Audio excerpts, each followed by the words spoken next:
जय हिंद बिहार के साथियों, स्वागत है आप सभी का जय सूरज क्लासेस पर। मैं हूं सूरज और आज हम लोग एक महत्वपूर्ण टॉपिक पे डिस्कस करने वाले और ये महत्वपूर्ण टॉपिक है बिहार सेकेंडरी एजुकेशन बोर्ड 2023 और 24 में जारी किए गए सिलेबस इकोनॉमिक्स का, जिसमें हम लोग इस सेशन को 3 महत्वपूर्ण खंड में विभाजित कर देंगे और 3 महत्वपूर्ण खंड है। पहला खंड में हम ये जानेंगे कि हमारा जो है वो हमारा मार्क्स डिस्ट्रीब्यूशन है वो कैसा है, यानी एग्जामिनेशन का पैटर्न क्या है। और दूसरा खंड में हम ये जानेंगे कि साथ ही साथ चैप्टर वाइज जो है वो प्रत्येक जो है वो चैप्टर का क्या है वेटेज। और तीसरा खंड में हम ये देखेंगे कि हमारा जो है सर पूरा का पूरा जो हमारा चैप्टर है उसमें से कौन कौन सा टॉपिक जो है हमें स्टडी करना है। तो इस सेशन का 3 महत्वपूर्ण टॉपिक है जिसके जो हम लोग आपके साथ जो है वह विवेचना करेंगे, जो है डिस्कस करेंगे। और आइए शुरुआत करते हैं बिना समय को व्यतीत करते हुए। हमारा जो पहला खंड है, हमारा खंड है यानी टॉपिक है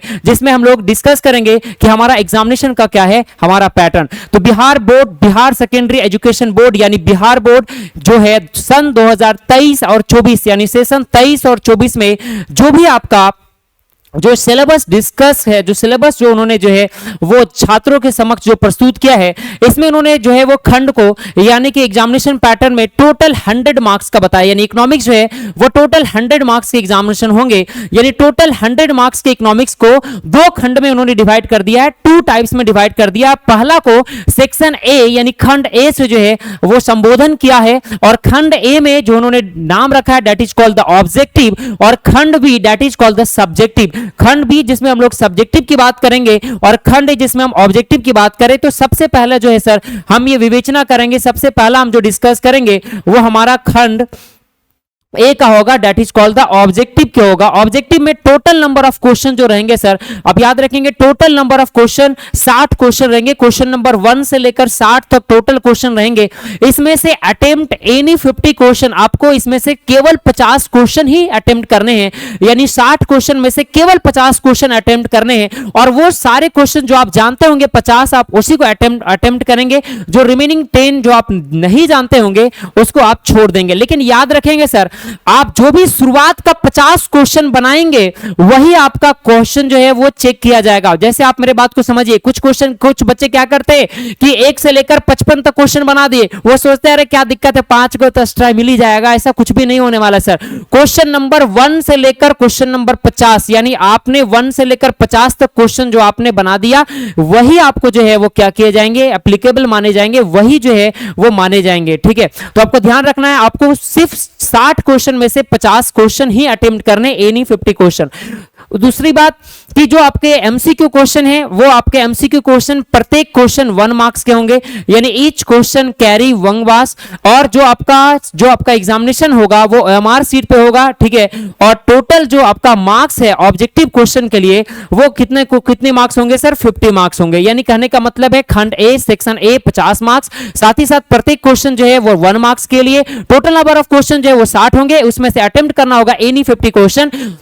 आपको साथ ही साथ ध्यान रखना है कि इसमें किसी भी प्रकार का कोई नो नेगेटिव मार्किंग है। यानी बिहार सेकेंडरी बोर्ड एग्जामिनेशन ने ये बिल्कुल स्पष्ट कर दिया है कि जब भी आप ऑब्जेक्टिव क्वेश्चन अटेम्प्ट करेंगे क्लास 12 के लिए इकोनॉमिक्स के सब्जेक्ट में पर्टिकुलरली, तो यहां पर नो नेगेटिव मार्किंग का प्रावधान है। यानी किसी भी प्रकार का गलत उत्तर देने पर आपका कोई भी नंबर डिडक्ट नहीं किया जाएगा।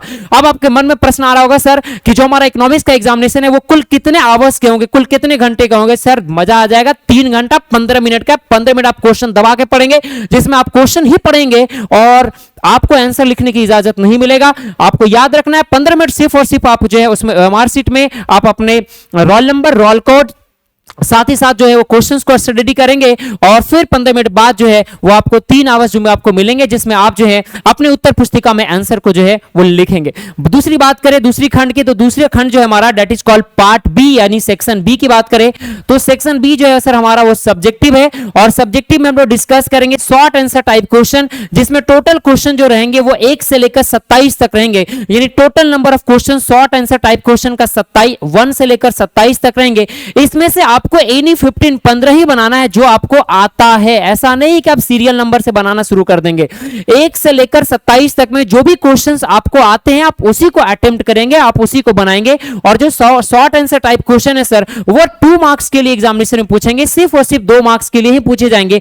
लॉन्ग आंसर टाइप क्वेश्चन की बात करें तो लॉन्ग आंसर टाइप क्वेश्चन जो है सर वो क्वेश्चन नंबर 28 से लेकर क्वेश्चन नंबर 35 तक रहेंगे। क्वेश्चन नंबर 28 से लेकर क्वेश्चन नंबर 35 तक, इसमें से आपको जो अटेम्प्ट करने हैं वो एनी 4 क्वेश्चन अटेम्प्ट करने हैं। यानी आपको मैं आपके साथ बात करें तो 15 क्वेश्चन आपको बनाना है शॉर्ट आंसर टाइप क्वेश्चन से, और 4 क्वेश्चन जो आपको बनाना है सर वो आपको बनाना है लॉन्ग आंसर टाइप क्वेश्चन से। आप देख रहे हैं कि यहां पर 15 क्वेश्चन बनाने हैं तो वो 2 मार्क्स के लिए, तो 15 दुआ, ठीक है, 15 दूनी, ठीक है, तो कितना हो गया 30। और ये 4 क्वेश्चन बनाने हैं कितने के लिए सर 5 मार्क्स के लिए, यानी 5 चौके 20, तो 30 प्लस 20 कुल कितना हो गया 50। और 50 आपका पार्ट बी से और 50 आपका पार्ट ए से, और इस प्रकार से जो सर कुल आपका जो मार्क्स है वो 100 मार्क्स हो गए। यानी बिहार बोर्ड ने बहुत क्लियर, बहुत स्पष्ट शब्दों में बता दिया है कि इकोनॉमिक्स में जो है सर वो 100 मार्क्स एग्जामिनेशन होगा, पार्ट ए से 50 और पार्ट बी से 50, और साथ ही साथ पार्ट ए ऑब्जेक्टिव क्वेश्चन जिसमें कोई भी नो नेगेटिव मार्किंग, आपको 60 क्वेश्चन में से 50 क्वेश्चन अटेम्प्ट करने, और यहां पर टोटल क्वेश्चन जो है वो 35 रहेंगे। क्वेश्चन टोटल 35 में से जो है सर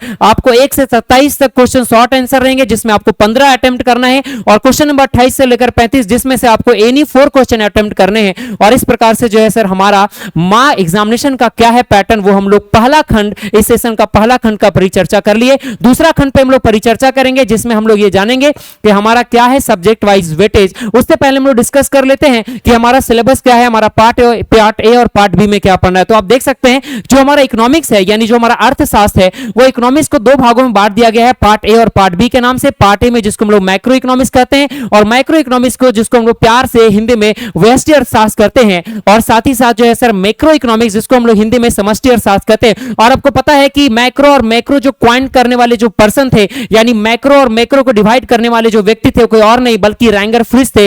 रैंगर फ्रिश साहब ने सन 1933 ईस्वी में इकोनॉमिक्स को 2 भागों में बांट दिया था, मैक्रो इकोनॉमिक्स और मैक्रो इकोनॉमिक्स। तो वही बात आपको बता दे रहा हूं कि इकोनॉमिक्स को जो है वो 2 खंडों में बांट दिया गया है, माइक्रो और मैक्रो। तो माइक्रो में यानी व्यष्टि अर्थशास्त्र में हम लोग पहला यूनिट पढ़ेंगे दैट इज कॉल्ड इंट्रोडक्शन, दूसरा यूनिट में पढ़ेंगे कंज्यूमर बिहेवियर एंड डिमांड, उपभोक्ता व्यवहार और मांग, तीसरा हमारा जो हमारा यूनिट होगा that is called the producer behaviour and supply, जिसमें हम लोग पढ़ेंगे प्रोड्यूसर क्या होता है, यानी प्रोडक्शन क्या होता है, कॉस्ट क्या होता है, रेवेन्यू क्या होता है, और साथ ही साथ पढ़ेंगे सप्लाई क्या होता है और इलास्टिसिटी सप्लाई पढ़ेंगे यूनिट नंबर 3 में। यूनिट नंबर 4 की बात करें सर, यूनिट नंबर 4 में हम लोग पढ़ेंगे forms of market and price determination. हमारे मार्केट कितने तरह के होते हैं आपने पढ़ा होगा, परफेक्ट मार्केट, ठीक है, मोनोपोली, ओलिगोपोली, डिओपोली, साथ ही साथ जो है इस पर यहाँ पे किस प्रकार से जो है प्राइस डिटरमाइन किए जाते हैं, परफेक्ट कंपटीशन में, मोनोपोली में, ये सारी घटनाओं के बारे में पढ़ेंगे। और unit number 5 that is called the simple application of tools of demand and supply, जिसमें मांग और आपूर्ति के साधनों के सरल अनुप्रयोग के बात पढ़ेंगे। लेकिन आपको मैं बहुत प्यार से बता दे रहा हूं यूनिट नंबर 5 आपके एग्जामिनेशन के लिए इंपॉर्टेंट नहीं है, सच्ची बता रहा हूं।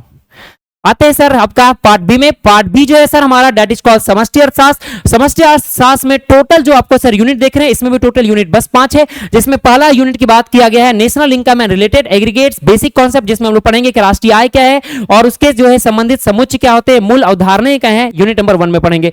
यूनिट नंबर 2 में पढ़ेंगे सर मनी और बैंकिंग, यानी मनी क्या है, फंक्शन ऑफ मनी क्या है, बैंकिंग क्या है, बैंक कितने तरह के होते हैं, सेंट्रल बैंक, कमर्शियल बैंक, इस सारी घटनाओं के बारे में पढ़ेंगे। और यूनिट नंबर 3 में पढ़ेंगे that is called the determination of income and employment. और सर ये सच कहिए बड़ा मजा आएगा, क्यों सर? नहीं मजा आएगा जब पढ़ेंगे तब बताएंगे। यूनिट नंबर 4 की बात करें तो गवर्नमेंट बजट एंड इकोनॉमी, और unit number 5 that is called the balance of payment, जिसमें हम लोग पढ़ेंगे फॉरेन एक्सचेंज, साथ ही साथ बैलेंस ऑफ पेमेंट। तो आपने ये देख लिया कि हमारा इकोनॉमिक्स का जो ओवरव्यू सिलेबस था वो पार्ट ए और पार्ट बी का क्या है। अब हम लोग आपका जो इंतजार कर रहे थे, आप जिस क्षण का इंतजार कर रहे थे, आप जिसका बेसब्री से इंतजार कर रहे थे, चैप्टर वाइज वेटेज बताइए। तो चैप्टर वाइज वेटेज ये रहा आपके समक्ष। पहले इसको बताने से पहले मैं आपके साथ एक बात साझा कर देता हूं कि ये जो आपको चैप्टर वाइज वेटेज दिख रहे हैं वो बिहार सेकेंडरी एजुकेशन बोर्ड इसका पुष्टि नहीं करता है, यानी बिहार सेकेंडरी एजुकेशन बोर्ड जो है वो चैप्टर वाइज जो है वो स्टूडेंट के लिए प्रस्तुत नहीं किया है, या उनके समक्ष जो है वो प्रस्तुत नहीं किया है। ये सर हमारी टीम और हमारे लोगों का जो प्रयास है इससे जो है आपके समक्ष जो है प्रस्तुत किया गया है, उनके अनुभवों के माध्यम से जो है वो चैप्टर वाइज वेटेज जो है वो आपके समक्ष प्रस्तुत किया गया है। बिहार सेकेंडरी एजुकेशन बोर्ड जो है वो इस चैप्टर वाइज वेटेज को जो है वो छात्रों के समक्ष प्रस्तुत नहीं किया है, इस बात को आप ध्यान रखेंगे। तो चैप्टर वाइज वेटेज की बात करें तो जो हमारा यूनिट नंबर 1 था जिसमें हम लोग पढ़ेंगे unit number 1 that is called introduction. इसमें ऑब्जेक्टिव क्वेश्चन जो है वो 5 से 10 ऑब्जेक्टिव क्वेश्चन आएंगे और शॉर्ट आंसर टाइप क्वेश्चन 2 से 4 आएंगे। साथ ही साथ लॉन्ग आंसर टाइप क्वेश्चन जो है सर वो 1 से 2 आएंगे। साथ ही साथ अगर बात करें unit number 2 that is called consumer behaviour and demand, तो उसमें ऑब्जेक्टिव क्वेश्चन 7 से 9 रहेंगे, शॉर्ट आंसर टाइप क्वेश्चन 5 से 7 and long answer type question 2 से 3। यूनिट नंबर 3 की बात करें that is called the producer behaviour and supply, उसमें ऑब्जेक्टिव क्वेश्चन 1 से 10 तक रहेंगे, शॉर्ट आंसर टाइप क्वेश्चन 1 से 4 और लॉन्ग आंसर टाइप क्वेश्चन जो है सर सिर्फ इसमें एक पूछे जाएंगे। अगली बात करें तो forms of market and price determination, तो इसमें टोटल क्वेश्चन आपको बताया था ऑब्जेक्टिव क्वेश्चन 5 से 7 और शॉर्ट आंसर टाइप क्वेश्चन 4 से 6 और लॉन्ग आंसर टाइप क्वेश्चन 1 से 2। आप बोलेंगे यहां पर यूनिट नंबर 5 क्यों गायब हो गया? मैंने पहले ही डिस्कस कर दिया था, बता दिया था कि यूनिट नंबर 5 आपके एग्जामिनेशन के लिए उपयोगी नहीं है और आप यहां पे देख सकते हैं कि यहां पर नहीं है, इसका मतलब प्रीवियस ईयर में इसका कोई बोलबाला नहीं होगा, तभी तो यहां पर आपको नहीं दिखा है। अब नेक्स्ट देखेंगे यूनिट नंबर हमारा 2, यूनिट नंबर 2 कहने का मतलब है सर हमारा मैक्रो इकोनॉमिक्स यानी कि समष्टि अर्थशास्त्र। तो समष्टि अर्थशास्त्र में यूनिट नंबर 1 में that is called the national income and related aggregates, जिसमें हम लोग बेसिक कॉन्सेप्ट की बात करें तो ऑब्जेक्टिव क्वेश्चन 6 से 7 रहेंगे, शॉर्ट आंसर टाइप क्वेश्चन 2 से 4 रहेगा और लॉन्ग आंसर टाइप क्वेश्चन जो है सर वह 1 से 2 रहेंगे। ठीक है, क्वेश्चन नंबर यूनिट नंबर 2 की बात करें तो मनी और बैंकिंग, मनी बैंकिंग यानी धन और बैंकिंग की बात करें, ठीक है, तो ऑब्जेक्टिव क्वेश्चन 4 से 5 रहेंगे, शॉर्ट आंसर टाइप क्वेश्चन 3 से 4 और लॉन्ग आंसर टाइप क्वेश्चन 1 से 2 रहेंगे। सर यूनिट नंबर 3 की बात करें that is called the determination of income and employment, short answer objective question जो हमारे रहेंगे 4 से 5, शॉर्ट आंसर टाइप क्वेश्चन रहेंगे 3 से 4 और लॉन्ग आंसर टाइप क्वेश्चन रहेंगे 1 से 2। किसकी बात करें सर? यूनिट नंबर 3 की बात करें। यूनिट नंबर 4 की बात करें तो government budget and economy, objective question 6 से 7, शॉर्ट आंसर टाइप क्वेश्चन 4 से 5 और लॉन्ग आंसर टाइप क्वेश्चन 0 से 1, यानी एक क्वेश्चन आपको देखने को मिलेगा। और यूनिट नंबर 5 की बात करें, अंतिम हमारा जो टॉपिक है, हमारा अंतिम जो यूनिट है that is called the balance of payment, जिसमें ऑब्जेक्टिव क्वेश्चन आपको 4 से 5 दिखने को मिलेंगे, शॉर्ट आंसर टाइप क्वेश्चन 2 से 3 मिलेंगे और लॉन्ग आंसर टाइप क्वेश्चन जो है सर वो 1 आपको देखने को मिलेगा। और ये आपने देखा जो चैप्टर वाइज वेटेज है, जो हमने आपको मैक्रो इकोनॉमिक्स और मैक्रो इकोनॉमिक्स यानी समष्टि और व्यष्टि ये दोनों को जो हमने आपके साथ जो है वो प्रस्तुत किया। अब इस सेशन का आखिरी जो हम लोग डिस्कस करेंगे दैट इज कॉल्ड सिलेबस में जो जो पढ़ना है उस सिलेबस में हमारा क्या क्या कंटेंट है। तो सबसे बाद डिस्कस करेंगे part A that is called macro economics, यानी कि मैक्रो इकोनॉमिक्स का क्या क्या कंटेंट है। तो आपने देख रखा है कि मैक्रो इकोनॉमिक्स के जो हमारा कंटेंट है इसमें से यूनिट वाइज यानी यूनिट नंबर 1 में हमें 2 चैप्टर पढ़ने हैं। एक का नाम है chapter number 1 that is called macro economics and introduction और दूसरा है सर हमारा economy and it's central problem, यानी यूनिट नंबर 1 में हम 2 चैप्टर पढ़ेंगे। यूनिट नंबर 2 की बात करें तो यूनिट नंबर 2 की बात करें सर तो इसमें आपको पढ़ना है कंज्यूमर इक्विलिब्रियम, उपभोक्ता संतुलन, साथ ही साथ आप पढ़ेंगे sir demand and law of demand that is called the price elasticity of demand, chapter number 5। Unit 2 में आप 3 चैप्टर पढ़ेंगे, यूनिट नंबर 1 में 2 चैप्टर पढ़ेंगे और यूनिट नंबर 3 की बात करें तो यूनिट नंबर 3 में आप पढ़ेंगे production function, returns to factor and returns to scale, बहुत इंपॉर्टेंट है। और चैप्टर नंबर 7 की बात करें तो आप चैप्टर नंबर 7 में पढ़ेंगे प्रोडक्शन कॉस्ट, साथ ही साथ पढ़ेंगे आप रेवेन्यू क्या होता है और आप पढ़ेंगे सर कि producer equilibrium meaning and it's condition. और यूनिट नंबर 3 में आपको पढ़ना है सप्लाई क्या होता है, साथ ही साथ लॉ ऑफ सप्लाई कहते हैं और हमारा इलास्टिसिटी ऑफ सप्लाई क्या होता है। यूनिट नंबर हम बात करेंगे सर यूनिट नंबर हमारा 4। यूनिट नंबर 4 में हम डिस्कस करेंगे different types of market that is called meaning and features of oligopoly, perfect competition, imperfect competition और फिर हमारे साथ ही साथ जो है हमारा ओलिगोपोली डिओपोली के बारे में पढ़ेंगे। और यूनिट नंबर जो हमारा market equilibrium under perfect competition आपको दिख रहा है। Unit number 14 simple application tools and demand and supply. ये था हमारा सर कौन सा टॉपिक, ये हमारा टॉपिक था पार्ट ए का।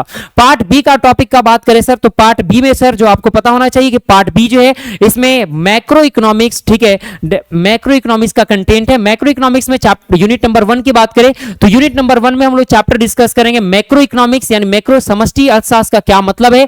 नेक्स्ट जो हमारा चैप्टर होगा यूनिट नंबर 1 में ही सर्कुलर फ्लो ऑफ इनकम, आय के चक्रीय प्रवाह, साथ ही साथ इसी में हम लोग पढ़ेंगे नेक्स्ट चैप्टर के रूप में चैप्टर नंबर 17 के रूप में concept and aggregate related to national income. और नेक्स्ट हमारा जो कंटेंट होगा that is called the measurement of national income. ये अपने आप में बहुत ही इंपॉर्टेंट, बहुत ही प्यारा है सर। यूनिट नंबर 2 की बात करें जिसमें हम लोग डिस्कस करेंगे कि हमारा मनी, मीनिंग ऑफ मनी क्या होता है, इवोल्यूशन ऑफ फंक्शन क्या होते हैं मनी के, कमर्शियल बैंक क्या होते हैं, क्रेडिट कंट्रोल क्या होते हैं, क्रेडिट क्रिएशन क्या होते हैं और सेंट्रल बैंक और कि क्या मीनिंग है, क्या फंक्शन और सेंट्रल बैंक किस प्रकार से क्रेडिट को कंट्रोल करता है। और नेक्स्ट बात करें सर साथ ही साथ हम लोग इसमें पढ़ेंगे recent significant reforms and issue of Indian banking system, privatisation के बारे में लोग पढ़ेंगे, भारतीय बैंकिंग प्रणाली के नवीन महत्वपूर्ण सुधार, पहलू एवं निजीकरण एवं आधुनिकीकरण के बारे में बात करेंगे। ये हमारा कौन सा चैप्टर नंबर 22 से। इसमें से बहुत ज्यादा प्रश्न आपके एग्जामिनेशन में नहीं पूछे जाते, इसका मतलब ये नहीं कि पूछा ही नहीं जाता है ना। यूनिट नंबर 3 की बात करें सर, यूनिट नंबर 3 हमारा चैप्टर नंबर 23 के साथ आता है, that is called aggregate demand, aggregate supply and related to concept, जिसमें हम लोग पढ़ेंगे एडीएएस क्या होता है, यानी एग्रीगेट डिमांड एग्रीगेट सप्लाई क्या होता है। और दूसरी बात करेंगे chapter number 24, that is called the short run equilibrium output, short run equilibrium क्या होता है, यानी अल्पकालीन संतुलन किस प्रकार से प्राप्त किया जाता है।